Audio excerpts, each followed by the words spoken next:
హరే కృష్ణ అందరికీ. మనం లెవెల్ 3లో శ్రీ ఈశోపనిషత్తు అనేది చూస్తున్నాము. ముందుగా గురు ప్రణామాలు. ఓం అజ్ఞానతిమిరాంధస్య జ్ఞానాంజనశలాకయా చక్షురున్మిలితం యేన తస్మై శ్రీ గురవే నమః. శ్రీ చైతన్యమనోభీష్టం స్థాపితం యేన భూతలే స్వయం రూప కదా మహ్యం దదాతి స్వపదాంతికం. నమ ఓం విష్ణుపాదాయ కృష్ణప్రేష్టాయ భూతలే శ్రీమతే భక్తివేదాంత స్వామితి నామినే. नमस्ते सारस्वते देवे गौरवाणी प्रचारिणे निर्विशेष शून्यवादी पाश्चात्य देशतारिणे.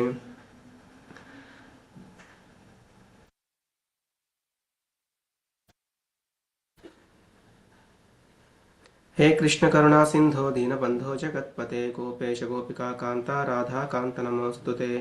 तप्त कांचन गौरांगी राधे वृंदावनेश्वरी वृषभानुसुते देवी प्रणमामि हरिप्रिये. वाञ्छाकल्पतरुभ्यश्च कृपा सिन्धुभ्य एव च पतितानां पावनेभ्यो वैष्णवेभ्यो नमो नमः. जय श्री कृष्ण चैतन्य प्रभु नित्यानंद श्री अद्वैत गदाधर श्रीवासादि गौरभक्तवृंद. हरे कृष्ण कृष्ण कृष्ण हरे हरे हरे राम राम राम हरे हरे. ఈ ఈశోపనిషత్తులో మనము 4 మంత్రాల వరకు చూసాము. 5వ మంత్రం తదేజతి తన్నైజతి తద్దూరే తద్వంతికే తదంతరస్య సర్వస్య తదు సర్వస్యాస్య బాహ్యతః. రిపీట్ చేయండి. తదేజతి తన్నైజతి తద్దూరే తద్వంతికే తదంతరస్య సర్వస్య తదు సర్వస్యాస్య బాహ్యతః. తదేజతి తన్నైజతి తద్దూరే తద్వంతికే తదంతరస్య సర్వస్య తదు సర్వస్యాస్య బాహ్యతః.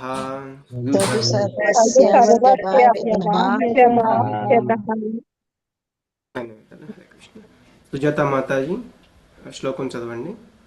మంత్రము ఉపనిషత్తు 5వ మంత్రము. తదేజతి తన్నైజతి తద్దూరే తద్వంతికే తదంతరస్య సర్వస్య తదు సర్వస్యాస్య బాహ్యుతః. హరే కృష్ణ ప్రభుజీ. హరే కృష్ణ మాతాజీ. జ్యోత్స్న మాతాజీ మీనింగ్ చదవండి. హరే కృష్ణ ప్రభుజీ. తత్ ఆ పరమ పురుషుడు ఏజత్ ఒక నిమిషం ప్రభుజీ. ఏజతి తత్ ఆ పరమ పురుషుడు ఏజతి నడుస్తాడు. తత్ అతడు నా ఏజతి నడవడు. తత్ అతడు దూరే అతి దూరంలో ఉన్నప్పటికీ. తత్ అతడు కూడా అంతికే సమీపంలో. తత్ అతడు అంతః లోపల ఉంటాడు. అస్య సర్వస్య ఈ సర్వానికి. తత్ అతడు సర్వస్య అస్య ఈ సర్వానికి బాహ్యత వెలుపల కూడా ఉంటాడు. చదవన ప్రభుజీ. పరమ పురుషుడు నడుస్తాడు, నడవడు. ఆయన చాలా దూరంలో ఉంటాడు, అయినా చాలా దగ్గరగా కూడా ఉంటాడు. ఆయన అన్నిటి లోపల ఉంటాడు, అయినప్పటికీ వెలుపల కూడా ఉంటాడు.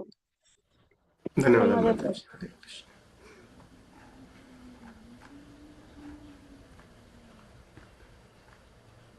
ఈ మంత్రం ఇక్కడ ఏం చెప్తున్నారంటే తదేజతి తన్నైజతి తద్దూరే తద్వంతికే తదంతరస్య సర్వస్య తదు సర్వస్యాస్య బాహ్యతః. పరమపురుషుడు ఏంటంటే దేవదేవుడు నడుస్తాడు, మళ్ళీ నడవడు. ఆయన చాలా దూరంలో ఉంటాడు, అయినా చాలా దగ్గరగా కూడా ఉంటాడు. ఆయన అన్నిటి లోపల ఉంటాడు, అయినప్పటికీ వెలుపల కూడా ఉంటాడు. భాష్యం నాగరత్న మాతాజీ. హరే కృష్ణ. హరే కృష్ణ ప్రభుజీ. ప్రణామాలు ప్రభుజీ. అచంత్యములైన శక్తుల చేత నిర్వర్తించబడే పరమ పురుషుని దివ్య కార్యకలాపముల వివరణ ఈ మంత్రంలో ఉంది. అతని యొక్క అసాధారణమైన శక్తులను నిరూపించడానికి ఇక్కడ పరస్పర విరుద్ధమైన పదాలు వాడబడ్డాయి. ఆయన నడుస్తాడు మరియు నడవడు. సాధారణంగా ఎవరైనా నడవగలిగినప్పుడు అతడు నడవలేడు అంటే అది తర్క విరుద్ధం అవుతుంది. ఈ వైరుధ్యం భగవంతుని విషయంలో మనకు అతని అనూహ్య శక్తిని సూచించడానికి తోడ్పడుతుంది. మన పరిమితమైన జ్ఞానంతో మనం అలాంటి వైరుధ్యాలను అర్థం చేసుకోలేము. మన పరిమితమైన అవగాహన శక్తులతో మనం ఆయనను గురించి అర్థం చేసుకోవడానికి ప్రయత్నిస్తాము. మాయావాద సిద్ధాంతానికి చెందిన నిరాకారవాదులు భగవంతుని నిరాకార లక్షణాలనే అంగీకరించి సాకార లక్షణాన్ని నిరాకరిస్తారు. భాగవత సిద్ధాంతానికి చెందిన వారు అతని అనూహ్య శక్తులను అంగీకరించి భగవంతుని సగుణుడు గాను నిర్గుణుడు గాను కూడా అంగీకరిస్తారు. ఎందుకంటే అతనికి అనూహ్యమైన శక్తులు లేకపోతే పరమ పురుషుడు అనే పదానికి అర్థమే లేదు. మనం హరే కృష్ణ ప్రభుజీ. ధన్యవాదాలు మాతాజీ. హరే కృష్ణ. ఇక్కడ మనకి భాష్యంలో శ్రీ ప్రభుపాద వారు ఏం చెప్తున్నారంటే, అచింత్యములైన శక్తుల చేత నిర్వర్తించబడే పరమ పురుషుని దివ్య కార్యకలాపముల వివరణ ఈ మంత్రంలో ముఖ్యంగా మనకి వివరిస్తారనమాట. అతని యొక్క అసాధారణమైన శక్తులు నిరూపించడానికి ఇక్కడ పరస్పర విరుద్ధమైన పదాలు అవి ఏంటంటే నడుస్తాడు మరియు ఆయన నడవడు. ఇవంతా కూడా ఏంటంటే పరస్పరం విరుద్ధంగా ఉందన్నమాట. నడుస్తాడు అని చెప్తున్నారు, మళ్ళీ వ్యతిరేకంగా నడవడు అని కూడా చెప్తున్నాడు.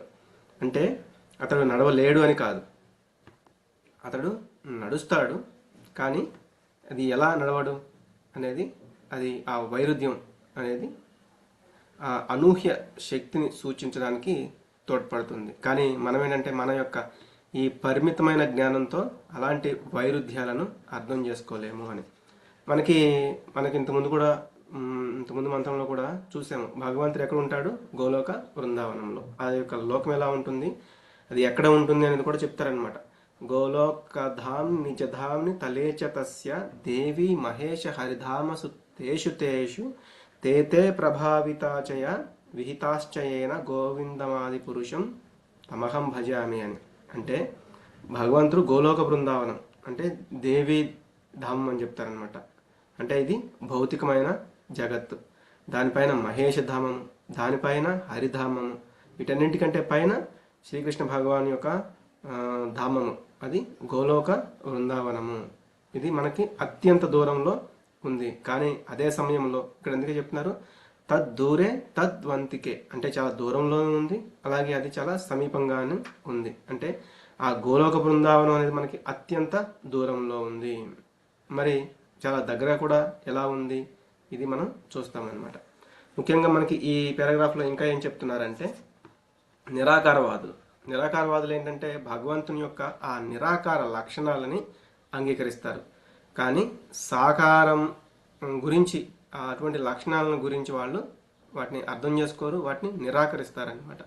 కానీ భాగవతులు ఎవరైతే ఉన్నారో, భాగవతులు అంటే ఎవరంటే శుద్ధ భక్తులు అనమాట. వీళ్ళేంటంటే భగవంతుని యొక్క నిరాకార లక్షణాలని అంగీకరిస్తారు, అలాగే సాకారాన్ని రెండింటినీ కూడా అంగీకరిస్తారు. మరి వీళ్ళు ఎందుకు అంగీకరిస్తున్నారు? భగవంతునికి అనూహ్యమైన శక్తులు అనేవి లేకపోతే అతను పరమపురుషుడు ఎలా అవుతాడు? కాబట్టి అంటే ఎలా అవుతాడు మరి? అవడు కదా. కాబట్టి అతనికి అనూహ్యమైన అచింత్యమైన శక్తులు ఉన్నాయి అనేవి వీళ్ళు చెప్తున్నారనమాట. అలాగే చాలా కొంతమంది అంటూ ఉంటారు, మేము వేదాలని అంగీకరిస్తాము, భగవంతుడు ఉన్నాడు దాన్ని కూడా అంగీకరిస్తాము, కానీ భగవంతుడికి చేతులు ఉన్నాయి, అలాగే అంటే 4 చేతులు ఉన్నాయి, 8 చేతులు ఉన్నాయి, 6 చేతులు ఉన్నాయి, అంటే అష్టభుజి కలిగిన వాడు, ఇట్లా ఇవి మేము అంగీకరించము అని అంటూ ఉంటారు. కానీ మనకేం చెప్తున్నారు? మనం అంటే సాకారాన్ని ఎవరైతే పూజించే భక్తులు ఉన్నారో, అలాగే శుద్ధ భక్తులు వీళ్ళు ఎవరైతే ఉన్నారో వీళ్ళు ఆ భగవంతుని యొక్క ద్విభుజాకారాన్ని పూజిస్తారు, అలాగే చతుర్భుజాకారాన్ని ఉందని చెప్తారు, షడ్భుజాకారం ఉంది, అష్టభుజాకారం ఉంది. ఆయన ఆఖరికి మళ్ళీ భగవద్గీతలోనే ఆ విశ్వరూపంలో అర్జునుడికి అసంఖ్యాకమైన పాదాలని అలాగే అసంఖ్యాకమైన చేతులను కూడా చూస్తున్నాను అని అర్జునుడు అక్కడ చెప్పారు. ఒకవేళ అది ఎవరికైనా సాధ్యం కాదు అని అంటున్నారు అంటే భగవంతుడికి కూడా సాధ్యం కాదా? అది భగవంతుడికి సాధ్యం అవుతుంది. కాబట్టి భగవంతుడు అక్కడ ఆ విశ్వరూపంలో దాన్ని చూపించగలిగారు. మరి భగవంతుడికి సాధ్యం కానిదంటూ ఏదైనా ఉందా? ఏది లేదు. కాబట్టి భగవంతుడికి సాధ్యం కానిది అంటూ ఏదైనా ఉంది అంటే మళ్ళీ అది భగవంతుడు చూపించలేడు, భగవంతుడు చెప్పలేడు. మరి అటువంటిప్పుడు అతను భగవంతుడు ఎలా అవుతాడు? కాబట్టి భగవంతుడు సాకార లక్షణాలను కూడా కలిగి ఉన్నాడు, నిరాకార లక్షణాలను కూడా కలిగి ఉన్నాడు. ఇది ఎవరైతే అర్థం చేసుకుంటారో వాళ్ళు దాన్ని పర్ఫెక్ట్గా తెలుసుకున్నట్లు అనమాట. ఎందుకంటే భగవంతుణ్ణి అర్థం చేసుకోవడం అనేది అంత సులభమైన విషయం కాదు. మనం ఎక్కడైతే ఆగుతామో అక్కడి నుంచి భగవంతుడు మొదలవుతారంట. మనకి భగవద్గీతలో కూడా భగవంతుడు చెప్పారు ఏమని, ఏకాంశేన స్థితో జగత్తు, నా యొక్క ఒక్క అంశ చేత, ఒక్క చిన్న అంశ చేత ఈ జగత్ అంతా కూడా, అంటే ఈ గ్రహాలు అవ్వచ్చు, జీవులు, మనం తటస్థ శక్తి అవ్వచ్చు, సమస్తము కూడా నడుస్తుంది అని అక్కడ చెప్పారు. మరి భగవంతుని అంశ ఇంత చేస్తే మరి భగవంతుడు ఏం చేస్తారు? అందుకే ఏం చెప్తారు, అనన్యాశ్చింతయంతో మాం ఏ జనా పర్యుపాసతే తేషాం నిత్యాభియుక్తానాం యోగక్షేమం వహామ్యహం. మరి ఆయన ఏం చేస్తారు అంటే, ఆయన యొక్క దివ్య రూపాన్ని ఎవరైతే ధ్యానిస్తూ ఉంటారో అనన్యమైన భక్తితో, అటువంటి వాళ్ళకి లేనివి యోగక్షేమం వహామ్యహం, వాళ్ళకి ఏవైతే లేవో అవి సమకూరుస్తాను, ఉన్న వాటిని కాపాడుతాను అని చెప్తున్నారు. మరి భక్తులకు భగవంతునికి పూర్తి శరణాగతి అయ్యే వాళ్ళకి మనం చూస్తాం. అంటే మరి భక్తుల యొక్క యోగక్షేమాలు ఆయన చూస్తున్నారు కదా. మరి ఆ 18వ అధ్యాయంలో మనం 66వ శ్లోకంలో చూస్తాం, సర్వధర్మాన్ పరిత్యజ్య మామేకం శరణం వ్రజ అహం త్వాం సర్వపాపేభ్యో మోక్ష ఇష్యామి మా శుచః. మరి నువ్వేం భయపడవసరం లేదు. మరి అనన్యాస్ చింతయంతో అన్నారు కదా, యోగక్షేమం వహామ్యహం అన్నారు కదా. కాబట్టి నువ్వేం భయపడవసరం లేదు. నీకేదైతే లేదో వాటిని నేను ఇస్తాను, నీకేదైతే ఉందో వాటిని నేను కాపాడుతాను. కాబట్టి మనకి ఆ యొక్క భగవద్గీత సారం ఏదైతే ఉందో సర్వధర్మాన్ పరిత్యజ్య అనమాట. మనం అన్ని ధర్మాలు, అంటే ఇది నేను ఇలా చేయాలేమో, మరి ఇది చేయకపోతే నాకు ఎటువంటి ప్రాబ్లం వస్తుందో, నేను అజ్ఞానంలో ఉండిపోతానేమో, ఇటువంటివన్నీ కూడా మనకి సంశయాలు అనేవి ఏమి పెట్టుకోవసరం లేదు. ఎందుకంటే మన యోగక్షేమాలు ఆయన చూసుకుంటా అన్నారు. కాబట్టి ఇవి మనం అర్థం చేసుకోవచ్చు. కాబట్టి ఇంకా ఇక్కడ ఇంకేం చెప్తున్నారు, అలాగే భగవంతుడు సగుణుడుగాను నిర్గుణుడుగాను అంగీకరిస్తారు ఎవరు? భాగవత్ సిద్ధాంతానికి చెందిన శుద్ధ భక్తులు. ఎందుకంటే అతనికి అనూహ్యమైన శక్తులు లేకపోతే అతను పరమపురుషుడు అనే పదానికి అర్థం లేదనేది ఇందా చూసాం కదా. అట్లా శైలజా మాతాజీ, హరే కృష్ణ. హరే కృష్ణ ప్రభుజీ. హరే కృష్ణ. హరే కృష్ణ. మనం భగవంతుణ్ణి మన చర్మ చక్షువులతో చూడలేనంత మాత్రాన ఆయన సాకారుడు కాదని భావించరాదు. శ్రీ ఈశోపనిషత్తు భగవంతుడు చాలా దూరంగా ఉన్నను దగ్గరగా కూడా ఉన్నాడని తెలుపుతూ ఆ వాదాన్ని తిరస్కరిస్తుంది. భగవంతుని ధామము భౌతికాకాశానికి అవతలగలదు. ఈ భౌతికాకాశాన్ని కొలవడానికే మనకు సాధనాలు లేవు. ఇక భౌతికాకాశమే అంత దూరం వ్యాపించి ఉంటే దానికి అతీతంగా గల ఆధ్యాత్మిక ఆకాశాన్ని హరే కృష్ణ ప్రభు గురించి చెప్పేదేముంది? ఆధ్యాత్మిక ఆకాశం భౌతిక విశ్వానికి ఎంతో దూరాన ఉందని భగవద్గీత 15.6 కూడా పేర్కొంటుంది. కానీ భగవంతుడు అంత దూరంలో ఉన్న అదే క్షణంలో ఒక సెకండ్ కంటే తక్కువ కాలంలోనే మనస్సు కంటే గాలి కంటే వేగంగా వచ్చి మన ముందు నిలవగలడు. ఆయన ఎవ్వరూ తనని మించిపోలేనంత వేగంగా పయనించగలడు. ఇది ఇదివరకే వెనకటి శ్లోకంలో వర్ణించబడింది. హరే కృష్ణ ప్రభుజీ. ధన్యవాదాలు. నెక్స్ట్ ఇంకో పారాగ్రాఫ్ చదువు కానీ. హరే కృష్ణ. ఇక్కడ మనము భగవంతుణ్ణి మన యొక్క ఈ చర్మ చక్షులతో మనం చూడలేము. మనం భగవంతుని చూసే ఆ దివ్య చక్షులు అనేవి లేవు. మనం అనుకోవచ్చు నాకు కళ్ళు ఉన్నాయి కదా మరి నేను చూడొచ్చు అని. ఒక అమావాస్య రోజు చీకట్లో మన చెయ్యి మనం ఎదురుగా పెట్టుకున్నప్పుడు మనకి క్లారిటీగా కనపడదు. అంటే మన యొక్క కళ్ళు ఏంటంటే ఆ శక్తిని లేదు, అంటే ఆ లైటింగ్ అనేది ఆ వస్తువు మీద పడితేనే మన చక్షులు అనేవి, మన కళ్ళు అనేవి పనిచేస్తాయి అన్నమాట. అలాంటిది మనం భగవంతుణ్ణి మనకిచ్చిన ఈ భౌతికమైన చక్షులతో, అంటే ఆధ్యాత్మికమైన దివ్య జ్ఞానం అనేది ఎప్పుడైతే ఉంటుందో మనం ఈ కళ్ళతోనే భగవంతుని చూడొచ్చు. ఎందుకంటే మనకి దివ్య జ్ఞానం అనేది ఉంది కాబట్టి భగవంతుని చూసే ఆ దివ్య చక్షులు అనేవి మనకి అప్పుడు వస్తాయి అన్నమాట. కానీ ఈ యొక్క భౌతికమైన చక్షులతో మనం చూడలేము. ఇంకా ఇక్కడ ఏం చెప్తున్నారు, ఈ భౌతిక ఆకాశం ఇటువంటి ఈ భౌతిక భగవంతుని యొక్క ధామము ఈ భౌతిక ఆకాశానికి అవతల ఉందని చెప్తున్నారు అనమాట. అంటే ఈ భౌతిక ఆకాశం గురించి మనకి ఇంకా సరిగ్గా తెలియదు. ఇది ఎంతలా వ్యాపించి ఉందంటే ఆధ్యాత్మిక ఆకాశం అనేది ఈ భౌతిక ఆకాశానికి అతీతంగా ఉంటుంది. ఈ భౌతిక ఆకాశం గురించి శ్రీమద్ భాగవతంలో సుఖదేవ్ గోస్వామి చెప్తారనమాట. ఒక్కొక్క బ్రహ్మాండాన్ని వివరిస్తూ ఈ బ్రహ్మాండం చుట్టూ ఒక లేయర్స్ అనేవి ఉంటాయి, ఒక 10 లేయర్స్ అనేవి. అలాగే మొదటి పొర అయితే ఎంతైతే ఒక పరిమాణంలో ఉంటుందో దానికి 10 రెట్లు నెక్స్ట్ పొర ఉంటుంది, మళ్ళీ దానికి 10 రెట్లు ఇంకొక పొర ఉంటుంది. ఇట్లా మొత్తం కప్పివేయబడి ఉంటుందన్నమాట. ఇట్లా దీనికి అతీతంగా ఉంటుంది ఆధ్యాత్మిక లోకం అనేది, ఆ ఆధ్యాత్మిక లోకాలు అనేవి. మరి దాన్ని మనం అంత ఈజీగా తెలుసుకోలేము. అలాగే భగవంతుని యొక్క ధామం గురించి ఇందాక చూసాం మనం. ఇంకా ఈ 15వ పాయింట్ 6లో ఏం చెప్తున్నారు? నతద్భాసయతే సూర్యో నశశాంకో న పావకః. అంటే అతని యొక్క లోకం ఏదైతే ఉందో, గోలోక బృందావనం అని చెప్పారు కదా, అక్కడ నతద్భాసయతే సూర్యో, అక్కడ సూర్యుని యొక్క కాంతి అవసరం లేదు. నశశాంకో, అక్కడ చంద్రుని యొక్క కాంతి కూడా అవసరం లేదు. నా పావకః, కాబట్టి ఇటువంటివన్నీ కూడా అక్కడ అవసరం లేదు. ఎందుకు అంటే యద్గత్వాన నివర్తంతే తద్ధామ పరమమ, అవి ఎలాగో స్వయం ప్రకాశకంగా అది వెలుగుతూనే ఉంటుంది. అందుకే అక్కడ అటువంటి లోకం ఎక్కడ, ఆ గోలోక బృందావనం అనేది ఎలా ఉంటుంది అని చెప్తారంటే చింతామణి ప్రకర సద్మసు కల్పవృక్ష. అంటే ఆ చింతామణి ప్రకరాలతోటి, అటువంటి చింతామణి అంటే ఒక స్వయం ప్రకాశకంగా వెలుగుతూ అంటే ఏవి కావాలంటే అవి అక్కడ సమకూడుతూనే ఉంటాయి అన్నమాట. అటువంటి ఆ లోకంలో మనకి భౌతిక లోకంలో ఉన్నట్లుగా ఈ యొక్క వెలుగులు, కరెంటు, విద్యుత్తు ఇటువంటివన్నీ అక్కడ ఏమీ అవసరం లేదనమాట. అటువంటి పరంధామం అది. మరి అక్కడ చేరుకున్న వాళ్ళు మళ్ళీ ఇక్కడికి తిరిగి రావాల్సిన అవసరం కూడా లేదని చెప్తున్నారు. ఇంకా మనకి చూస్తే తద్దూరే తద్వంతికే, ఆయన మన యొక్క దగ్గరగా కూడా ఉన్నారని చెప్తున్నారు. గోలోక బృందావనం అనే ఆ యొక్క లోకంలో మనకి దూరంగా ఉన్నారు, మరి మనందరికీ దగ్గరగా కూడా ఉన్నారు. మనకి 15వ అధ్యాయంలో చూస్తాం కదా, సర్వస్య చాహం హృది సన్నివిష్టం. ఆ హృది సన్నివిష్టం అంటే అందరికీ హృదయంలో నేను ఉన్నాను. అలాగే 18వ అధ్యాయంలో కూడా చెప్తారు, ఈశ్వర సర్వభూతానం హృదయేషర్జున తిష్టతి, ఆ హృదయంలో తిష్ట వేసుకుని నేను కూర్చున్నాను అని. కాబట్టి మనందరికీ ఆ విధంగా కూడా అందరికీ కూడా దగ్గరలో ఉన్నారు. అంటే మనం ఏం చేయాలనుకుంటే పరమాత్మకు ముందే తెలిసిపోతుంది. ఎందుకు అంటే ఆయన మన యొక్క హృదయంలో ఉన్నారు కాబట్టి. మనందరికీ చాలా చాలా చాలా దగ్గరగా ఉన్నారు. ఇంకా ఎట్లా, కనీసం మన దగ్గరలో ఉన్న ఇస్కాన్ మందిరంలో విగ్రహ రూపంలో కూడా ఉన్నారు. అంటే ఏవైతే విష్ణు ఆలయాలు ఉంటాయో ఆ యొక్క ఆలయంలో కూడా ఆ శ్రీమూర్తుల విగ్రహ రూపంలో కూడా మనందరికీ చాలా చాలా దగ్గరగానే ఉన్నారు. ఇంకా ఏం చెప్పారు? యత్కరోషి యదశ్నాసి యజ్జుహోషి దదాసి యత్ తపస్యసి కౌంతేయ తత్కురుష్వ మదర్పణం.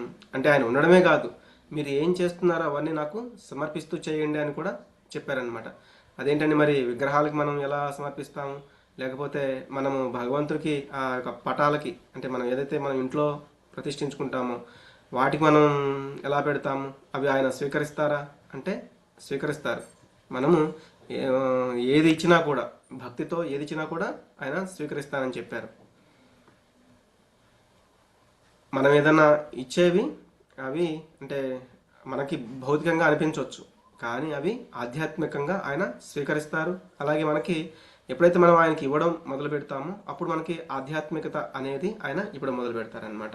కాబట్టి భగవంతుల్లాగానే భగవద్భక్తులు కూడా గొప్పవాళ్ళు. భగవానుడు కూడా ఎటువంటి భౌతికమైనవి ఏవి అడగలేదు. ఆయన ఏమడిగారు? పత్రం, పుష్పం, ఫలం, తోయం. అంటే మనం భౌతికంగా చాలా విలువైనవి అనుకునేవి, అంటే ధనమనో లేకపోతే బంగారమనో ఇటువంటివన్నీ నాకు ఇవ్వండి అని ఆయన ఏమి అడగట్లేదు. భక్తితో పత్రమైన, పుష్పమైన, ఫలమైన, తోయమైన ఆయన అర్పించమని అడుగుతున్నారనమాట. ఇటువంటివి అర్పిస్తే చాలు ఆయన చాలా సంతోషపడిపోతారు. మనం ఏ భావంతో అర్పిస్తే ఆయన ఆ భావంతో దానిని స్వీకరిస్తూ ఉంటారు. శైలజ మాతాజీ ఇది కూడా చదివేసేయండి. హరే కృష్ణ. అయినప్పటికీ దేవదేవుడు వచ్చి మన ముందుకు వచ్చినను ఆయన్ను మనం నిర్లక్ష్యం చేస్తాం. అలాంటి మూఢమైన నిర్లక్ష్య భావాన్ని భగవద్గీత 9.11 ఖండిస్తుంది. తనను మరణించువానిగా భావించి మూఢులు తనను అవజ్ఞ చేస్తారని భగవంతుడు పేర్కొన్నాడు. కానీ ఆయన మరణించువాడు కాదు. భౌతిక ప్రకృతి చేత నిర్మితమైన దేహంతో మన ముందుకు రాడు. సామాన్య మానవుని వల్లనే భౌతిక దేహంతో భగవంతుడు అవతరిస్తాడని చెప్పే పండితులుగా భావించబడేవారు చాలా మంది ఉన్నారు. ఆయన అచింత్య శక్తిని తెలుసుకునలేక మూఢులు ఆయన కూడా సామాన్య మానవుల వంటి వాడే అని భావిస్తారు. హరే కృష్ణ ప్రభుజీ, ధన్యవాదాలు. హరే కృష్ణ మంత్రాజ్. ఈ శ్లోకం 9.11 చదువుతారా ఎవరైనా? చూడకుండా చెప్తారా? హరే కృష్ణ ప్రభు, నేను చెప్తాను. చెప్పండి. భగవద్గీత యథార్థం 9వ అధ్యాయం 11వ శ్లోకం. అవజానంతి మామూఢ మానుషీం తనుమాశ్రితం పరం భావమజానంతో మమ భూతమహేశ్వరం. ధన్యవాదాలు మాతాజీ. ధన్యవాదాలు. కాబట్టి అక్కడ ఏం చెప్తున్నారంటే ఆయన మానవ రూపంలో అప్పుడప్పుడు అవతరిస్తూ ఉంటారు. అది చూసి మూర్ఖులు అనేవాళ్ళు, మూఢులు, మా మూఢ అని చెప్పారు కదా, ఆ మూఢులు ఎవరైతే ఉన్నారో అప్పుడు ఆయన్ని పరిహాసం చేస్తూ ఉంటారు. ఎవరు మనకి ఎగ్జాంపుల్ చెప్తారా ఎవరైనా?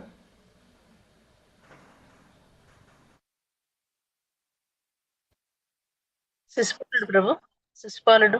హరే కృష్ణ. శిశుపాలుడు, మనం శిశుపాలుడు ఇటువంటి వాళ్ళు ఏం చేస్తూ ఉంటారు, ఆయన్ని ఒక మానవ రూపంలో ఉన్నాడు కాబట్టి ఇతను గొప్పవాడేం కాదు, మనలాగే మనిషి అని మూర్ఖంగా ఆలోచిస్తూ ఉంటారనమాట. అవజ్ఞ అంటే హేళన చేయడం ఇలా. కానీ ఆయన ఏంటి, ఈ సామాన్య మానవుల వలె ఈ భౌతిక దేహంతో భగవంతుడు అవతరిస్తాడు అని చెప్పే పండితులు కూడా కొంతమంది ఉంటూ ఉంటారు. వాళ్ళు తెలుసుకోలేకపోతున్నారు. అందుకే ఆ శ్లోకంలో ఏం చెప్తున్నారు, అవజానంతి, వాళ్ళు తెలుసుకోలేకపోతున్నారు ఈ మూఢమైన నిర్లక్ష్య భావంతో. మరి భగవంతుడు ఈ లోకంలో అవతరించినప్పుడు ఆయన మనకి చూడగలిగేటటువంటి రూపంలో అవతరిస్తాడు. అంటే ఆయనే మనకి చూడగలిగేటటువంటి రూపాన్ని తీసుకుని వస్తారనమాట. అతను ఏ రూపం అయితే తీసుకున్నాడో అది భౌతిక ప్రకృతిచే సృష్టించబడింది కాదది. ఆ రూపం అనేది భౌతిక ఇటువంటి మనం ఏదైతే భౌతిక దేహం మనం తీసుకుని ఉన్నాము, మనము ఆత్మలం. కానీ మనం ఏం చేస్తున్నాము, ఈ యొక్క పంచమహాభూతాలు మనం చెప్పుకుంటున్నాం కదా, ఆ అపరా ప్రకృతి ఏదైతే ఉందో అటువంటి ఈ విషయాన్నిటి చేత మనం ఈ భౌతిక దేహం అనేది తీసుకుంటూ ఉన్నాం. కానీ భగవంతుడి రూపం అనేది ఇటువంటి భౌతిక ప్రకృతిచే సృష్టించబడింది కాదు. కానీ కొంతమంది ఏమంటూ ఉంటారంటే, కొన్ని ఇవన్నీ చేస్తూ ఉంటారు కదా, డిటెక్టివ్ లాగా అట్లా చేస్తూ ఉంటారు కదా, వాళ్ళు ఏమంటే కొంతమంది చెప్తూ ఉంటారు అనమాట, ఆ బృందావన కృష్ణుడు వేరే, ద్వారకా కృష్ణుడు వేరే, అలాగే మధురా కృష్ణుడు వేరే, అలాగే కురుక్షేత్రంలో ఉన్న కృష్ణుడు వేరే. ఇట్లా అంటే ఆ కృష్ణుడు ఈ కృష్ణుడు ఒకటి కాదు, ఇట్లా చెప్తూ ఉంటారనమాట. ఇదంతా కూడా మూర్ఖత్వం, వాళ్ళకి తెలుసుకోలేకపోతున్నారు, మూడులు అని చెప్తున్నారు. అందుకే మనకి 9వ అధ్యాయంలో 11వ శ్లోకం. అలాగే మనకి శ్రీమద్ భాగవతంలో మనం మొదటి స్కందంలో చూసాము, అంటే 9వ అధ్యాయంలో వస్తుందన్నమాట భీష్ముడు గురించి. భీష్ముడు తన యొక్క బాణాలతో శ్రీకృష్ణ భగవాన్ యొక్క శరీరాన్ని ఛేదించాలని చూస్తూ ఉంటాడు. ఇది ఆయన శబ్దం చేస్తాడు కదా, రేపొద్దున నేను కృష్ణుడి చేత ఆ యొక్క బాణాల అంటే ఆయన ఎట్లాగూ శస్త్రాలు అనేది పట్టను అని చెప్పాడు, కానీ ఆయన చేత శస్త్రాలు అనేవి పట్టిస్తాను అని చెప్పాడు. ఎందుకంటే భీష్ముడు కోరుకున్నాడు ఆ రౌద్రరసం అనేది, భగవంతుని ఆ రౌద్రరసంలో చూడాలి అనుకున్నాడు. ఎందుకంటే దుర్యోధనుడు విసిగిస్తూ ఉంటాడు ఒక పక్కన, అలాగే తెలుసు భీష్ముడికి పాండవులు చాలా ధర్మంగా ఉన్నారు, వాళ్ళ యుద్ధం గెలుస్తారు అని. కానీ అలాగే ఈయన భక్తుడు కాబట్టి భగవంతుడిని ఆయన కోరుకుంటాడు అనమాట, నీ యొక్క రౌద్ర రూపాన్ని నేను దర్శించాలనుకుంటున్నాను అని. అప్పుడు కృష్ణుడు పార్థసారథి రూపంలో అక్కడ ఉన్నప్పుడు ఈయన విపరీతంగా వేగం అనేది, అంటే బాణాల వేగాన్ని చాలా విపరీతంగా వేస్తూ ఉంటాడనమాట.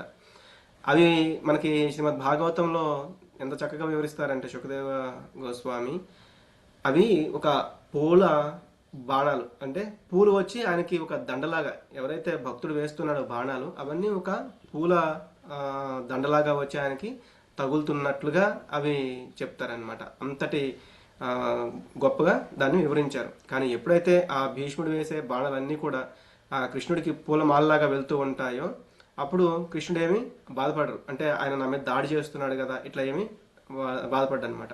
కానీ అక్కడ మరి భౌతికంగా కూడా చూసే వాళ్ళకి ఆ భౌతికమైన విషయాలను కూడా తెలియపరచాలి కదా. అందుకని ఎప్పుడైతే ఆ బాణాల యొక్క పరంపర అనేది ఎక్కువ విపరీతంగా అయిపోతూ ఉంటుందో అప్పుడు కృష్ణుడు ఆ రథచక్రం పట్టుకుని భీష్ముడి మీదకి వెళ్తారనమాట. అటువంటి రూపాన్ని దర్శించి అప్పుడు ఏం చేస్తారు భీష్ముడు, ఆయన బాణాలు వదిలిపెట్టేసి ఆయనకి నమస్కారం చేసి వేడుకుంటారు, ఈ యొక్క దర్శనం కోసం నేను ఎదురు చూస్తున్నాను, దయచేసి నా మీద దాడి చేయండి, నన్ను మీరు ఏదైనా చెయ్యండి, భీష్ముడు కోరుకుంటాడనమాట.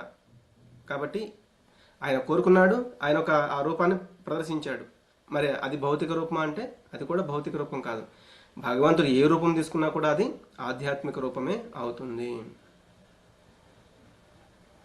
కాబట్టి ఆయన అచింత శక్తిని తెలుసుకొనలేక మూఢులు ఆయన కూడా సామాన్య మానవుల వంటి వాడే అని భావిస్తారు. కానీ భీష్ముడు ఇటువంటి వాళ్ళకి తెలుసు అనమాట. కానీ ఎవరైతే మూర్ఖులు ఉన్నారో వాళ్ళకి తెలియట్లేదు అక్కడ జరుగుతుంది ఏంటి అనేది.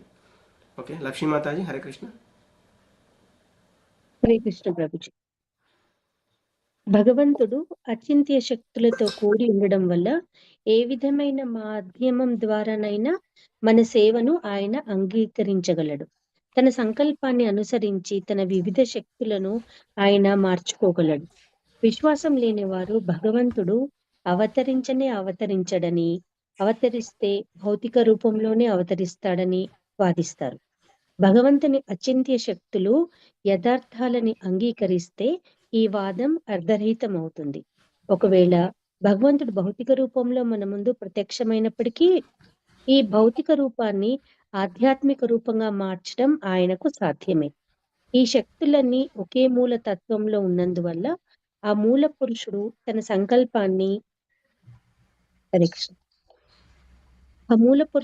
సంకల్పాన్ని అనుసరించి వాటిని ఉపయోగించుకోవచ్చు.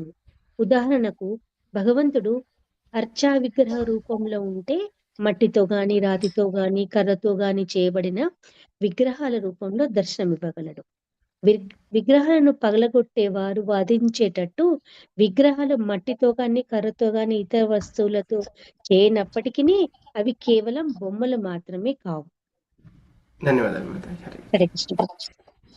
మనకి భగవద్గీతలో చెప్పారు భగవంతుడు, యథా యథా హి ధర్మస్య గ్లానిర్భవతి భారత అభ్యుత్థానమ ధర్మస్య తదాత్మానం సృజామ్యహం.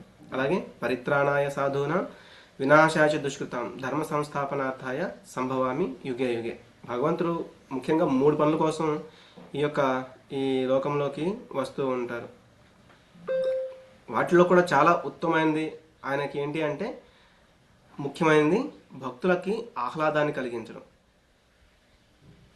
అందుకే మనకి ఆహ్లాదదాయినే నరసింహ అవతారం ఎప్పుడైతే తీసుకున్నారో అప్పుడు హిరణ్యకశిపుణ్ణి వధించాలి అనుకుంటే ఆయన వేరే రకంగా కూడా చేయగలరు. కానీ ఆ ప్రహ్లాదుడికి ఆహ్లాదాన్ని కలిగించాలి. అందుకే అక్కడ ఆహ్లాదదాయినే అని చెప్తూ ఉంటారు.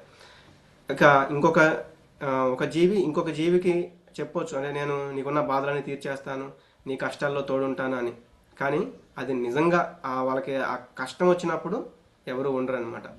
పెద్ద పెద్ద నిర్మాణాలు జరుగుతూ ఉంటాయి, వాటిలో అన్నింటిలో కూడా పాలు పంచుకుంటూ ఉంటారు. కానీ అవసరమైన సహాయానికి మాత్రం మనకి అంటే కష్టాలు వచ్చినప్పుడు ఇట్లా భౌతికంగా ఎవరైతే చెప్పారో నేను నీ వెనకాల నేను ఉంటాను, నీ పక్కన నేను ఉంటాను ఎవరైతే చెప్పారో వాళ్ళు ఎవరూ ఉండరు. అదే భగవంతుడు చెప్తున్నాడు, ముల్లోకాలను కూడా చూసుకోవడానికి మహావిష్ణువు ఉన్నాడు, కానీ నా భక్తులను చూసుకోవడానికి నేనున్నాను. అందుకే పరిత్రాణాయ సాధూనాం వినాశాయ చ దుష్కృతాం అంటారు. కాబట్టి అంటే మనం ఇంకొక ఎగ్జాంపుల్ కూడా చూడవచ్చు. సపోజ్ ఇప్పుడు ఏదన్నా ఒక మాయ, అంటే ఇప్పుడు పిల్లలు ఉంటూ ఉంటారు.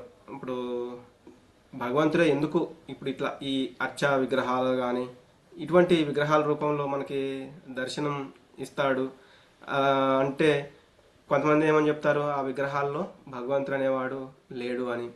అట్లా కొంచెం పిల్ల చేష్టల మాదిరిగా కొంతమంది మాట్లాడుతూ ఉంటారనమాట. ఇంకొకసారి ఏమవుతూ ఉంటుంది అంటే ఉత్సవ విగ్రహాలని, మూల విగ్రహాలని, మూల విరాట్ ఇట్లా ఉంటారు కదా. ఎప్పుడైతే ఉత్సవ విగ్రహం బయటికి అంటే వీధుల్లోకి అందరికీ దర్శనం ఇవ్వడానికి వస్తూ ఉంటారో అప్పుడు ఆ ఉత్సవ విగ్రహంలో ఉందెవరు అంటే మనం భగవంతుడు అని చెప్తాం. మరి భగవంతుడు బయటకు వచ్చారు కదా, మరి ఆ యొక్క మూల విరాట్ అంటే ఆ మందిరంలో ఉన్న ఆ మూల విరాట్లో భగవంతుడు లేడా అంటే అక్కడ కూడా ఉన్నాడు. ఇదంతా ఏంటి, అచింత్యమైన శక్తులు అనమాట. ఇటువంటి యథార్థాలని తెలుసుకోలేకపోతున్నారు చాలామంది. ఇంకా ఏం చెప్తున్నారు అంటే ఆ మూల విరాట్ అంటే అక్కడ కూడా ఉన్నది భగవంతుని యొక్క శక్తి, భగవంతుడే ఉన్నారు సాక్షాత్తుగా. అలాగే ఇక్కడ ఉత్సవ విగ్రహంలో కూడా భగవంతుడే ఉన్నారు. ఇది ఎవరైతే తెలుసుకుంటారో వాళ్ళు దాన్ని సరిగా అర్థం చేసుకున్నట్లు అనమాట. లక్ష్మీమాత చదివా కదా. గోపీనాథ్ ప్రభుజీ, హరే కృష్ణ.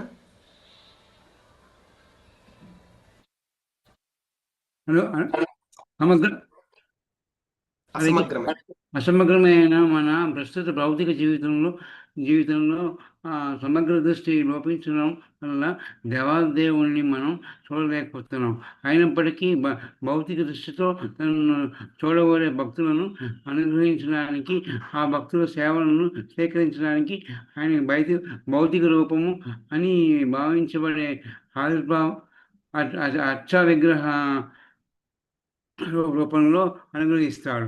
దిగువ స్థాయిలో గల భక్తులు మాత్రమే తయారు చేయబడిన ప్రతిమలను పూజిస్తారని మనం భావించరాదు. వాస్తవానికి భక్తులు సుగుణ రూపంతో తమ ముందు ప్రత్యక్షం అయిన భగవంతుని అర్చారూపంలో ఆరాధిస్తున్నారు. అర్చారూపం భక్తుని ఇష్టాన్ని అనుసరించి రూపొందించబడదు. ఈ రూపం తన సహజమైన ఇతర పరివారంతో కూడి శాశ్వతంగా ఉంటుంది. ఈ విషయాన్ని భక్తులు గ్రహింపగలడు. కానీ నాస్తికుడు స్క్రీన్ పై చెప్తారండి, నాస్తికుడు ఊహించలేడు. ధన్యవాదాలు ప్రభుజీ, హరే కృష్ణ.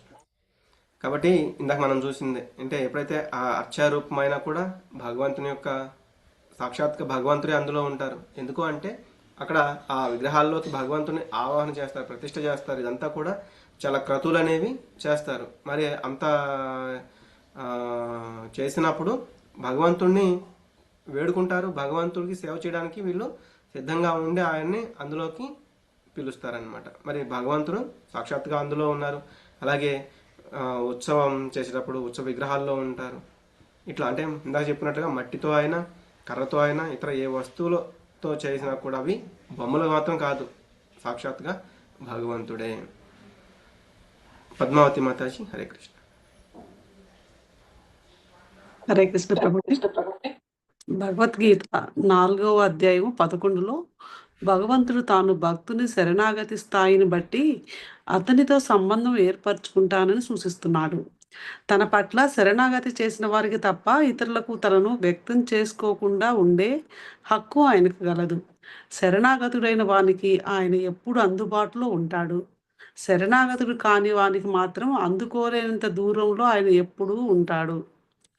అపౌరుషేయములైన స్వయం వ్యక్తములైన శాస్త్ర గ్రంథాలలో వాడబడే సగుణ, నిర్గుణ పదాలు చాలా ముఖ్యమైనవి. సగుణ పదానికి అర్థం భగవంతుడు భూలోకంలో అవతరించినప్పుడు భౌతిక శరీరాన్ని స్వీకరించాలని కానీ ప్రకృతి శాసనాలకు లోబడి ఉండాలని కాదు. ఆయన సర్వశక్తులకు మూలభూతుడు కావడం వల్ల ఆయన విషయంలో భౌతిక ఆధ్యాత్మిక శక్తులకు మధ్య భేదమే లేదు. ఆయన అన్ని శక్తులను నియమించేవాడు కావటం వల్ల మనలాగా ఎప్పుడూ వాటి ప్రభావాలకు ఆయన లోబడి ఉండడు. భౌతిక శక్తి ఆయన సూచనలను అనుసరించి పనిచేస్తుంది. అందుచేత ఆ శక్తి తాలూకు ఏ గుణాల చేతను ఆయన ప్రభావితుడు కాకుండా దానిని తన ప్రయోజనానికి ఉపయోగించుకోగలడు. ఈ విషయంలో ఆయనను నిర్గుణుడని అనవచ్చును. ఆయన శాశ్వత రూపుడు, ఆది పురుషుడు కావటం వలన ఎప్పుడూ రూపరహితుడుగా ఉండడు. సూర్యుని ప్రకాశ రూపమే అయినట్లు భగవంతునికి నిరాకార బ్రహ్మమును లేక బ్రహ్మజ్యోతి అయిన ఆయన సగుణ రూపం తాలూకు ప్రకాశం మాత్రమే. ధన్యవాదాలు మాతాజీ, హరే కృష్ణ. హరే కృష్ణ ప్రభుజీ. కాబట్టి ఇక్కడ మనకి 4.11 చెప్తారా ఎవరైనా? నేను చెప్పిన ప్రభుజీ. చెప్తాను ప్రభు. ఓకే, చెప్పండి యథా మాం ప్రపద్యంతే తాంస్తం తైవ భజామ్యహం మమ వర్త్మానువర్తంతే మనుష్యా పార్థ సర్వశః. ధన్యవాదాలు హరే మాతాజీ, హరే కృష్ణ కృష్ణ. ప్రభుజీ. అక్కడ ఏం చెప్తున్నారంటే ఏ యథామాం ప్రపద్యంతే తాం తథైవ భజామ్యహం. అంటే ఎవరు ఏ విధంగా ఆయన్ని వేడుకుంటున్నారో, ఆయన ఏ విధంగా పొందాలని చూస్తున్నారో, ఆయన ఏ విధంగా తెలుసుకోవాలని చూస్తున్నారో వాళ్ళకి వాళ్ళ యొక్క భక్తిని బట్టి వాళ్ళు తీసుకుంటున్న దాన్ని బట్టి ఆయన వాళ్ళని ఆ స్థాయిలోనే అనుగ్రహిస్తూ ఉంటారు. సపోజ్ ఇక్కడ మనం చూసాం కదా, దిగువ స్థాయిలో గల భక్తులు మాత్రమే తయారు చేయబడిన ప్రతిమలను పూజిస్తారని మనం భావించరాదు. కొంతమంది ఏమనుకుంటారు, ఈ యొక్క అంటే ఈ విగ్రహాలు అనేవి పూజించే వాళ్ళు దిగువ స్థాయిలో ఉన్న భక్తులు అనుకుంటారు. వాళ్ళకి ఆ విధంగానే అర్థమయ్యేటట్లుగా భగవంతుడు చేస్తారనమాట. అంటే వాళ్ళు ఆ స్థాయిలోనే ఉండేటట్లుగా ఎవరు ఎట్లా అయితే ఆ మూడులు అనుకుంటూ ఉన్నారో వాళ్ళు ఏంటంటే అటువంటి మూఢత్వంలోనే ఉండిపోతూ ఉంటారనమాట. అంటే ఎవరైతే ఏ విధంగా తెలుసుకోవాలని చూస్తున్నారో వాళ్ళని ఆయా విధంగా ఆయన నేను వాళ్ళకి వెల్లడి చేసుకుంటూ ఉంటాను నన్ను అని ఆయన ప్రత్యక్షంగా చెప్తున్నారు అక్కడ. భావం చదవాలండి, యథాతథంలో భావం. ఎవరు ఏ విధంగా నన్ను శరణు జొచ్చుతారో ఆ విధంగా వారిని నేను అనుగ్రహిస్తాను. ఓ పార్థ, ప్రతి ఒక్కరూ అన్ని విధాలుగా నా మార్గంనే అనుసరిస్తారు. కాబట్టి మనం ఎప్పటికైనా మనం అనుసరించాల్సింది భగవంతుని యొక్క భగవంతుని యొక్క ఆ దారి, ఆ మార్గాన్ని మనం అనుసరించాలన్నమాట. కానీ ఆ తెలియని వరకు ఏంటి అంటే ఇట్లా అంటే వాళ్ళు మట్టి విగ్రహాలని పూజిస్తున్నారు, ఇట్లా అనేది తెలియక చేస్తూ ఉంటారు. అటువంటి నాస్తికుడు ఊహించలేడు. అంటే శుద్ధ భక్తుడు ఏదైతే అక్కడ ఆ అర్చారూపంలో ఉన్న భగవంతుని యొక్క భక్తిని పొందగలుగుతున్నాడు, భగవంతునితో ప్రేమను పొందగలుగుతున్నాడో అది నాస్తికుడు ఊహించలేడు. అందుకే ఇక్కడ భగవంతుడు చెప్పాడనమాట. కాబట్టి ఎవరికైతే ఆ శరణాగతి ఉందో అటువంటి వాళ్ళు మాత్రం దాన్ని పొందగలుగుతున్నారు. శరణాగతులైన వానికి ఆయన ఎప్పుడు కూడా అందుబాటులోనే ఉంటాడు. ఇది మనం చూడొచ్చు. ఎప్పుడైతే ప్రహ్లాదుడికి ఆయన అట్లా కోరుకున్నారో లేదో, ఆ స్తంభంలో నుంచి ఈ స్తంభంలోని హరి ఉన్నాడా అంటే ఉన్నాడు అని చెప్తారనమాట. వెంటనే అందరూ అక్కడి నుంచి బయటకు వచ్చేస్తారు. అంటే భగవంతుడికి ఎప్పుడు కూడా అందుబాటులోనే ఉంటాడు భగవంతుడు. అదే శరణాగతులు కాని వారికి మాత్రం అందుకోలేనంత దూరంలో ఉంటారు ఆయన. అంటే ఆయనకి అసలు వాళ్ళకి అర్థమే అవ్వనప్పుడు వాళ్ళు తెలుసుకోలేరు కదా. కాబట్టి అది చెప్తున్నారు. ఇంకా ఇక్కడ అపౌరుషేయములు మనం ఇంతకుముందు కూడా చూసాం కదా.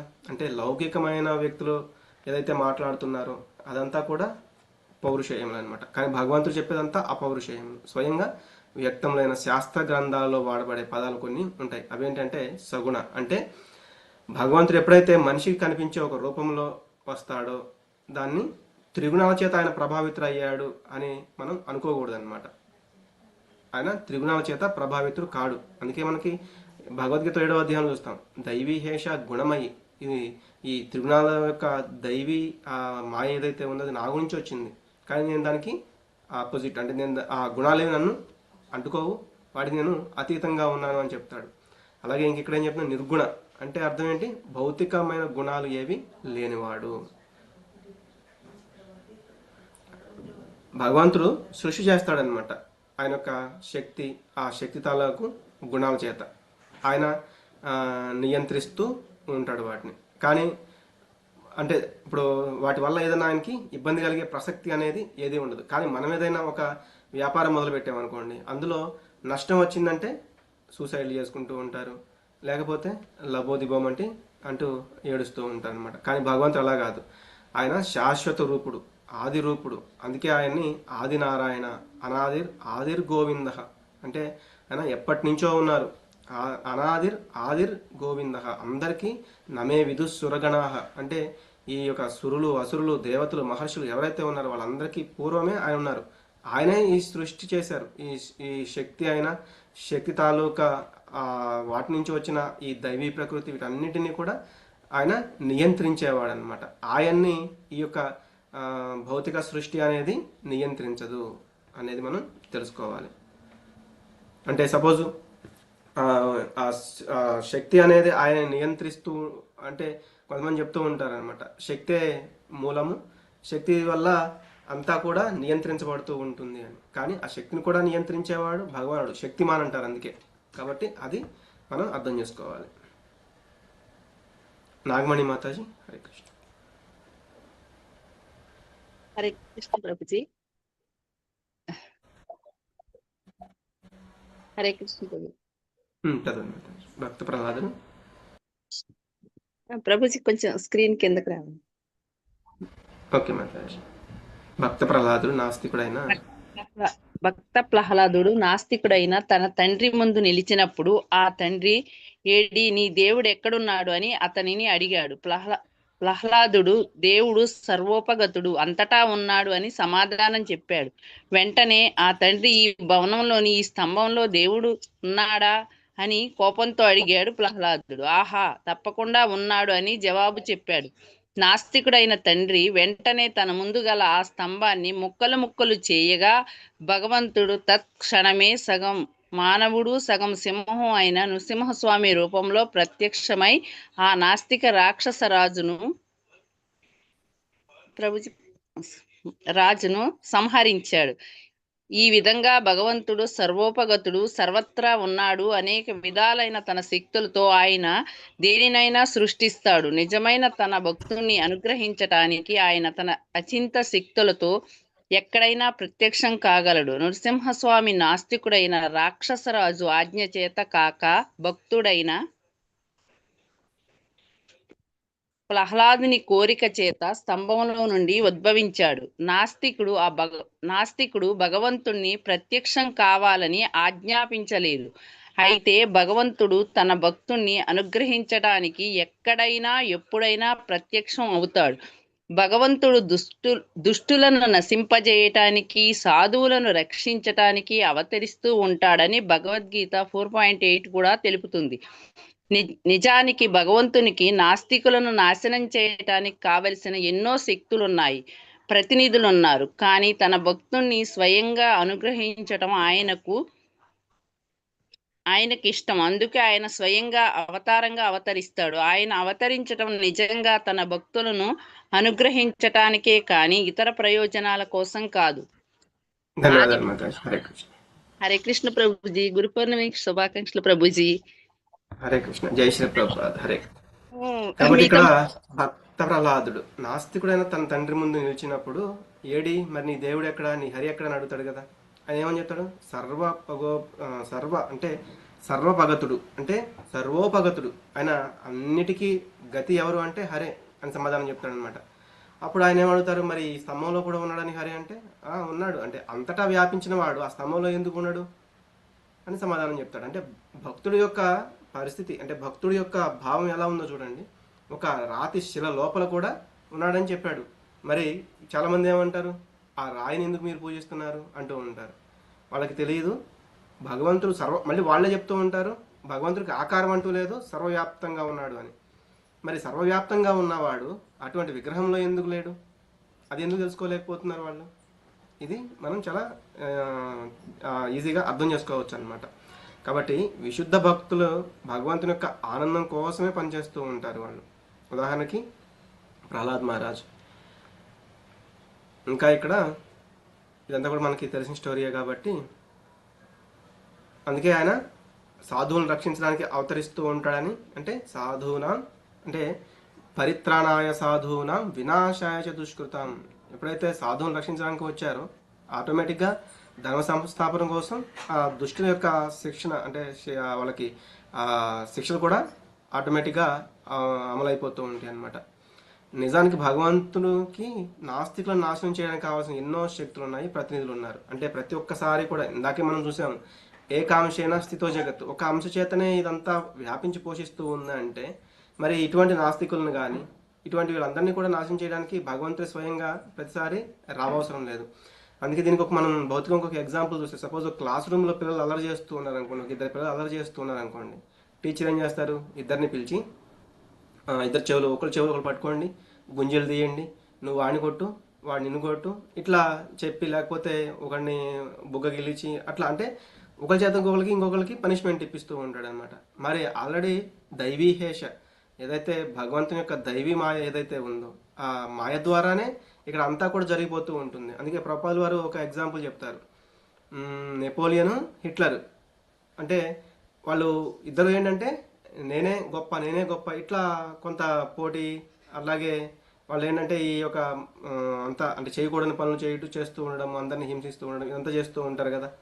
అప్పుడు ఏం చేస్తారంటే ఆ మాయ అనేది వాళ్ళిద్దరికి యుద్ధం అనేది, అంటే వాళ్ళిద్దరిని అట్లా పెడతారనమాట. అంటే వాళ్ళిద్దరినే కొట్టుకునేట్లుగా చేస్తారనమాట. కాబట్టి ప్రతి ఒక్కసారి కూడా ఇట్లా ఈ చిన్న చిన్న వాటన్నిటి కోసం కూడా భగవంతుడు అవసరం లేదు, ఇక్కడికి రావాల్సినంత అవసరం అనేది లేదు అని ఇక్కడ చెప్తున్నారు అనమాట. ముఖ్యంగా భగవంతుడు ఎందుకు వస్తాడు?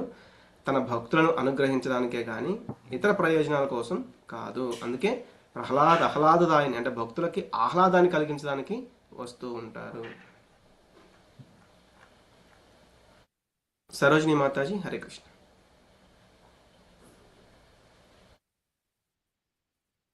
సరోజిని హరే మాతాజీ. కృష్ణ.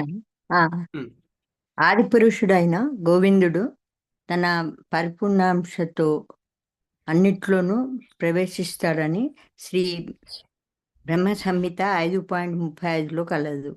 ఆయన విశ్వంలో ప్రవేశించినట్లే విశ్వంలోని పరమాణువులన్నిట్లోనూ ప్రవేశిస్తాడు. ఆయన తన విరాట్ రూపంతో అన్నింటికి వెలుపలను ఉంటాడు. అంతర్యామిగా అన్నిట్లోనూ ఉంటాడు. అంతర్యామిగా జరుగుతున్నదంతా చూస్తూ మన కర్మలకు తగిన ఫలాన్ని ఇస్తూ ఉంటాడు. పూర్వజన్మల్లో ఏమేమి చేశామో మనం మర్చిపోయి ఉండవచ్చును, కానీ భగవంతుడు తన కర్మలన్నింటినీ సాక్షిభూతుడుగా చూస్తూ ఉంటాడు. కాబట్టి మన కర్మలకు ఫలాలు ఎప్పుడు నిర్ణయించబడతాయి, వాటి ప్రతిఫలాన్ని మనం అనుభవించక తప్పదు. ధన్యవాదాలు మాతాజీ. ఇక్కడ అదే మనం ఇంత ముందు కూడా చూసాం కదా, ఈశ్వర సర్వభూతాన హృదయశేర్జున తిష్టతి సర్వ అంటే ఆ యంత్రారూఢాని మాయ అనే ఆ శ్లోకం ఉంటుంది కదా, దాంట్లో చెప్తారనమాట. అంటే ఆ హృదయంలో పరమాత్మ రూపంలో భగవంతుడు ఉన్నారు. మనం చేసే ఈ కర్మలు ఏవైతే ఉన్నాయో వాటన్నిటికీ కూడా సాక్షిభూతుడిగా ఉన్నారనమాట. చెప్తారు ఆ శ్లోకం ఎవరైనా? ఈశ్వర సర్వభూతాన హృదయశేర్జున తిష్టతి భ్రామయన్ సర్వభూతాని యంత్రారూఢాని మాయ. యంత్రారూఢాని మాయ అంటే ఆ యంత్రం మీద మనం తిరుగుతున్నాం అనమాట కూర్చొని. అంటే మనం చేసుకున్న కర్మలన్నిటికీ కూడా సాక్షిభూతుడిగా ఆయన ఉన్నారు. 2 పక్షులు ఎగ్జాంపుల్ చెప్తారు కదా, ఒక పక్షి చూస్తూ ఉంటుంది సాక్షిభూతుడిగా, అది పరమాత్మ. ఇంకొక పక్షి ఆ ఫలాలని ఆ వృక్షం మీద కూర్చొని ఆ ఫలాలని ఆస్వాదిస్తూ వాటిని కొన్ని పుల్లగా ఉంటాయి, కొన్ని చేదుగా ఉంటాయి, కొన్ని చాలా తీయగా ఉంటాయి, కొన్ని వగరుగా ఉంటాయి, వాటిని తింటూ ఉంటుందన్నమాట. తను మర్చిపోతుంది తను ఏం పళ్ళని తిన్నానో అవన్నీ కూడా. కానీ సాక్షిభూతుడిగా ఉన్న పరమాత్మ వాటికి తీసుకున్న ఫలాలను బట్టి, వాటికి రావాల్సిన భావాలను బట్టి ఆ జన్మలు అనేవి యంత్రారూఢాన్ని మాయ ఇక్కడిక్కడే మనం తిరుగుతూ ఉంటాం అన్నమాట. కాబట్టి అంతర్యామిగా జరుగుతున్నంతా కూడా ఆ పరమాత్మ చూస్తూ మన యొక్క కర్మలకు తగిన ఫలితాన్ని ఇస్తూ ఉంటారు. అలాగే బ్రహ్మ సంహితలో ఏం చెప్తున్నారు? భగవంతుని యొక్క శక్తి అభిన్నం భగవంతునికి. అదొక అద్వైతత్వం అనమాట. అద్వైతత్వం అంటే అతని యొక్క శక్తికి ఎటువంటి డిఫరెన్స్ అనేది ఉండదు. అలాగే అతని ద్వారా అతని స్వేద రంధ్రాల్లో నుంచి మనం చూస్తూనే ఉన్నాం కదా, ఎన్నో బ్రహ్మాండాలు అనేవి వస్తూ ఉన్నాయి. మరి ఇన్ని బ్రహ్మాండాలు వస్తూ ఉన్నా కూడా ఆయన నుంచి ఏమీ తరిగిపోదు. ఎందుకంటే అతనిలోనే ఆ యొక్క బ్రహ్మాండాలన్నీ కూడా ఇమిడిపోయి ఉన్నాయి అని మనకి బ్రహ్మ సంహితలో చెప్తున్నారు. అలాగే అదే సమయంలో అతడు బ్రహ్మాండంలో లోపల ఉన్నాడు. పరమాణు సమూహంలో ప్రతి అణువునందు అంటే ప్రతి ఒక్క జీవిలో కూడా ఈ యొక్క పరమాత్మ రూపంలో ఆయన విలసిల్లుతున్నాడు అని చెప్తున్నారు. కాబట్టి పరమాత్మ రూపంలో ఆయన మనకి దగ్గరగా కూడా ఉన్నారు అని మనం బ్రహ్మ సంహితలో ఉన్న ఈ యొక్క శ్లోకం ద్వారా తెలుసుకోవచ్చు. రమాదేవి మాతాజీ, హరే కృష్ణ. హరే కృష్ణ ప్రభుజీ. లోపల గాని వెలుపల గాని భగవంతుడు తప్ప మరేమీ లేదనడం సత్యం. వేడిమి వెలుతురు అగ్ని నుండి వెలువడునట్లు అనేక విధాలైన ఆయన శక్తుల చేత సర్వము ఆవిర్భవిస్తుంది. ఈ విధముగా భిన్న శక్తులలో ఏకత్వం ఉంది. ఏకత్వం ఉన్నప్పటికీ భగవంతుడు తన సగుణ రూపంతో తనలోని సూక్ష్మతరాంశాలైన జీవుల ఇంద్రియాలకు భోగ్యమైన సర్వాన్ని అనుభవిస్తూనే ఉంటాడు. హరే కృష్ణ ప్రభుజీ. ధన్యవాదాలు. మాతాజీ, హరే కృష్ణ. కాబట్టి లోపల కానీ వెలుపల కానీ భగవంతుడు తప్ప మరేమీ లేదంటాం సత్యం. ఎందుకు అంటే మనం చూసాం కదా, ఇప్పుడు అపరా ప్రకృతి 24 మూలకాలు ఏవైతే ఉన్నాయో అవన్నీ కూడా భగవంతుడి నుంచే వచ్చింది. మరి తటస్థ శక్తి అయిన మనం కూడా భగవంతుడి నుంచే వచ్చాము. మరి ఈ జగత్ అవ్వచ్చు, బ్రహ్మాండం అవ్వచ్చు, ఎక్కడ చూసినా కూడా భగవంతుడు తప్ప ఇంకా ఏమీ లేదు. అలాగే వేడిమి వెలుతురు అగ్ని నుండి వెలువడినట్లు, ఇప్పుడు ఒక చోట అగ్ని ఉంటే ఆ అగ్ని నుండి వేడి వస్తుంది, అలాగే లైటింగ్ వెలుతురు కూడా వస్తుంది. అనేక విధాలైన ఆయన శక్తుల చేత సర్వము ఆవిర్భవిస్తుంది. ఈ విధంగా భిన్న శక్తులలో ఏకత్వం కూడా ఉంది. అలాగే ఏకత్వం ఉన్నప్పటికీ భగవంతుడు తన సగుణ రూపంతో తనలోని సూక్ష్మత అంశాలైన జీవుల ఇంద్రియాలకు భోగ్యమైన సర్వాన్ని అనుభవిస్తూనే ఉంటాడు. అంటే మనకి చూస్తే ఈ శ్లోకంలో ముఖ్యంగా చెప్తున్నది తద్దూరే తద్వంతికే. అతను చాలా దూరంలోనూ ఉన్నాడు, కానీ అతను చాలా దగ్గరగా కూడా ఉన్నాడు. అందుకే ఇక్కడ ఏం చెప్తున్నారు, అంతికే అతి సమీపంగా, మనకి చాలా సమీపంలో కృష్ణుడు నిలబడి ఉన్నాడు. మనం ఒకటి అర్థం చేసుకోవాలి, అతను చాలా దగ్గరగా మన మీద దయతోటి మన దగ్గరకే వచ్చాడు. మనం ఏం చేయొచ్చు, అతని యొక్క పాదాలకి, ఆ కమల పాదాలు అని చెప్తారంటే ఒక ఆ కమలాలు ఉన్నటువంటి పాదాలు కలిగిన వాడు. అటువంటి ఆయన పాదాలను మనం తాకవచ్చు, అటువంటి వాటిని మనం అలంకరించవచ్చు. మనం ఆయనకి కొన్ని ఆహార పదార్థాలను కూడా అందించవచ్చు. ఆయన తీసుకుంటా అన్నాడు, పత్రం పుష్పం ఫలం తోయం, వాటిని ఆయన స్వీకరిస్తాడు. మరి అతను ఎలా అంగీకరిస్తాడు, చాలా చాలా దూరంగా ఉన్నా కూడా చాలా ఇందాక చెప్పారు కదా, తక్షణమే చాలా త్వరగా మనకి వచ్చి తీసుకుంటాను అని చెప్తున్నారు. కాబట్టి మనకి ఏదైతే చెప్పబడిందో ఇదంతా కూడా మనం చూడవచ్చు. ఇంకా ఏం చెప్తున్నారంటే, ఇది దేవాదేవుని యొక్క శక్తి. అతను దూరంగానూ ఉండగలడు, కానీ అతను వెంటనే భక్తులను కూడా చేరుకోగలడు. ఎప్పుడైతే ప్రహ్లాద మహారాజు క్షణంలో వచ్చేసారనమాట, తత్క్షణమే ఆయన అక్కడ ప్రత్యక్షమయ్యారు. ఎప్పుడైతే హిరణ్యకశిపుడు ఆ స్తంభం అనేది బదులుగొట్టడం జరిగిందో. ఓకే, ఇక్కడ విరామం తీసుకుందాము. రేపు 6వ మంత్రం చూద్దాము. ఏమైనా పాయింట్స్ మిస్ అయ్యామా, ఎవరైనా భగవద్గీతనా? ఒక్కొక్కసారి ఏమవుతుందంటే, కొంతమంది భగవద్భక్తులు కూడా మనల్ని ఏదైనా అంటే అప్పుడప్పుడు కొంత కటువుతో మనల్ని ఏదైనా అంటూ ఉండొచ్చు. అప్పుడు మనం అర్థం చేసుకోవాలంట, ఏం చెప్తున్నారంటే భగవానుడు మనల్ని కరుణిస్తున్నాడు అని. ఎందుకు అంటే ఆ భక్తులకి మనం నమస్కారం పెట్టుకోవాలి, ధన్యవాదాలు చెప్పాలి. భగవంతుడు వాళ్ళ మాధ్యమంగా మనకేదో చెప్పాలనుకుంటున్నారు, ఆయన కరుణ చూపిస్తున్నారు. ఎందుకు?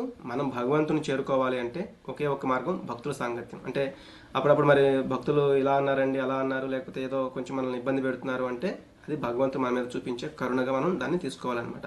ఎందుకు అంటే మనం ఎప్పుడు కూడా భక్తుల సాంగత్యంలో ఉంటేనే మనము ఈ యొక్క భగవంతుని యొక్క అచింత్యమైన ఈ ఇక్కడ ముఖ్యంగా మనకు చెప్తున్నారు కదా, ఆయన నిరాకారము అలాగే సాకారము కూడా.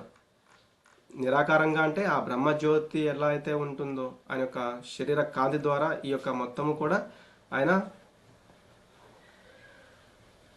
ఈ యొక్క అచింత్యమైన శక్తుల చేత నిర్వర్తించబడేవాడు అని చెప్తున్నారు. కాబట్టి మనం ఆ యొక్క దివ్య కార్యకలాపాలను మనం తెలుసుకోవాలి.